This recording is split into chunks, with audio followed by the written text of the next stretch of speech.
जय वीरभद्रेश्वर दोस्तों। तो आज मैं आपको दिखाना चाहती हूँ अपने गांव की धान की कटाई के बारे में। और यहाँ हम गए थे खेतों में, जहाँ पे हमने काफ़ी सारे धान को काटा। लेकिन अब उसके पहले दिखाना चाहती हूँ आपको चारों तरफ का नज़ारा, जो कि ऊपर है, जो हमारा स्कूल है जहाँ पे हमने अपने बचपन में पढ़ाई की है। और ये हमारे हैं खेत, जहाँ पे हम कर रहे हैं धान की कटाई। धान की कटाई करते समय हमें बीच में दिखा एक सांप की बड़ी सी छाल, जो कि सांप शायद ही 1-2 घंटे पहले छोड़ के गया था, क्योंकि ये उस समय गरम गरम थी।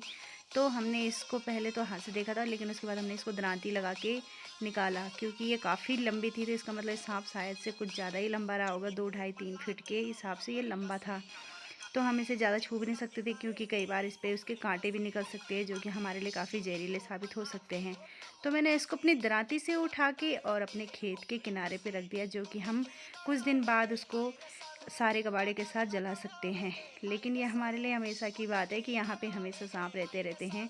और ये अक्सर पहाड़ों में होता ही है कि सामने वीरभद्रेश्वर महादेव का मंदिर है, तो शिव जी की कृपा से यहाँ पे सांप तो होते हैं, लेकिन कभी आज तक उन्होंने किसी को कोई नुकसान नहीं पहुँचाया। और अगर ऐसा कुछ होता है तो हमारे यहाँ पे बहुत सारे ऐसे लोग हैं जिनको सांप का मंत्र उतारना भी आता, लेकिन अभी तक ऐसे कोई नुकसान हुआ नहीं है। उसके बाद हमने काटा धान, और धान को काटने के बाद हम लोग पहले कुछ दिन के लिए गट्ठर लगाते हैं और उसको इकट्ठा करके 2-3 दिन के लिए रखते हैं। उसके बाद हमने थोड़ा सा किया एंजॉय, थोड़ी सी गर्म लग गया था वहाँ पे। और उसके बाद हमने घर आए तो घर पे बच्चों ने की काफ़ी मस्ती। फिर हम काफ़ी थक चुके थे और फिर हमने खाना पीना खा के सो गए। फिर हमको उठना था रात के 3 बजे, क्योंकि हमें जाना था दूसरे खेत में मड़ाई करने के लिए, जिसके लिए हमारे घर में आ चुके थे मेहमान, मेरी दीदी का लड़का और मेरी दीदी और उसके देवर। तो हम लोग सब निकल चुके थे खेतों में रात के 3 बजे। हमारे घर से काफ़ी दूर है हमारा खेत, जो हम सब एक साथ निकलते यहाँ पे, क्योंकि रात के टाइम पे यहाँ पे बाघ का भी डर होता ही है। और अब हम जा चुके हैं खेतों में। हमने चाय पानी पी और खेतों में चाय नाश्ता वगैरह लेके चले गए रात के 3 बजे। फिर हमारे साथ और भी लोग आए जिन्होंने हमारी हेल्प की, क्योंकि हम एक दूसरे की हेल्प यहाँ पे ज़रूर करते हैं। ये मेरी भाभी जी है, ये मेरी दीदी जी है, और साथ में मेरी माता जी है, जो कि हम सब लोग मिलकर एक दूसरे की हेल्प करते हैं। फिर हमने धान की मड़ाई की, और उसके बाद हम एक खेत की पूरी मड़ाई करने के बाद पहुंच चुके हैं हम दूसरे खेत में, क्योंकि यहाँ पे हमने 2-3 खेतों की मड़ाई करनी थी एक दिन में। और उसके बाद हमने दूसरे दिन जाना था इन भाभी जी के साथ, इसलिए हमने पहले एक दिन अपने खेत की मड़ाई करी। और यहाँ पे और लोग भी हमें देख रहे थे ऊपर से, क्योंकि वो भी अपने खेत की मड़ाई कर रहे थे। तो वो भी हमें देख ही रहे थे कि ये लोग अब घर निकलने वाले हैं, उन लोगों का तब तक काम भी नहीं हुआ था। तो हमने धान इकट्ठा किया और उसके बाद निकल पड़े हम अपने घर के लिए। मेरा छोटा सा भतीजा, जो कि हमारे साथ खेत में गया था, इसने भी काफ़ी मेहनत की है। और उसके बाद दीदी जी भी काफ़ी थक चुकी थी वहाँ से आने के बाद। काफ़ी रात को हम गए थे, क्योंकि और हम कम से कम 11-12 बजे के आसपास घर आए थे।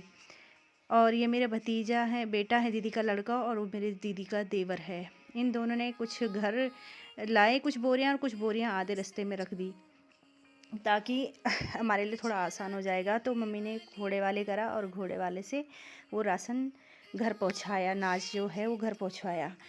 फिर उसके बाद मेरी दीदी ने खाना पीना खा के सारे लोग निकल पड़े अपने घर के लिए। और हम लोग थोड़ा सा इनके साथ मिल रहे हैं, बैठ रखे हैं। और ये फिर हमारे घोड़े वाले भैया जी हैं, जो कि हमारे धान ला चुके थे अपने घोड़े से। और उसके बाद हम गए अपने छत में, छत का नज़ारा देखने के लिए। यहाँ पे हम थोड़ा बच्चों के साथ छत में पहुँचे थे, और यहाँ का आपको नज़ारा दिखा रहे हैं। घर की छत का ये नज़ारा है, आपको देखने के लिए मिलेगा। यहाँ पे बच्चे भी कुछ काम कर रहे थे, जो कि छत को धान सुखाने के लिए साफ़ करना था। तो यहाँ पे कुछ लकड़ियाँ रखी थी, वो लकड़ियों को ले जा रहे थे दूसरी जगह रखने के लिए। और ये हम दिखाना चाहते हैं, यहाँ पे हो रखे थे छत में कद्दू, और ये कद्दू पक रखा था। ये मेरी ताई जी का घर है, जो इसके सामने ये पूरा जंगल पड़ता है।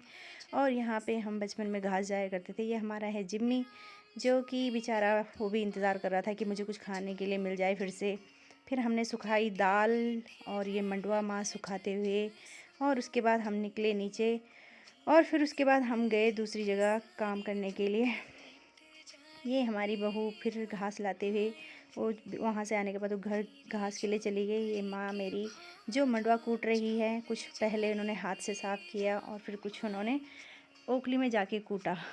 और ये भाई की बीवी है, जो कि यहाँ पे घास घूस डाल रही है जानवरों में। तो दोस्तों, मैं आपको दिखाना चाहती थी कि पहाड़ की लाइफ इतनी मुश्किल होती है। यहाँ पे सुबह 3 बजे से उठकर इंसान अभी तक काम कर होता रहता है। तो आपको कैसा लगा मेरा ब्लॉग ज़रूर बताना, ताकि आपको भी मैं इस बारे में बता सकूं और अच्छे से कि हमारे यहाँ पे इतनी मेहनत होती है। तो ठीक है दोस्तों, अपना ख्याल रखना। Okay, bye bye.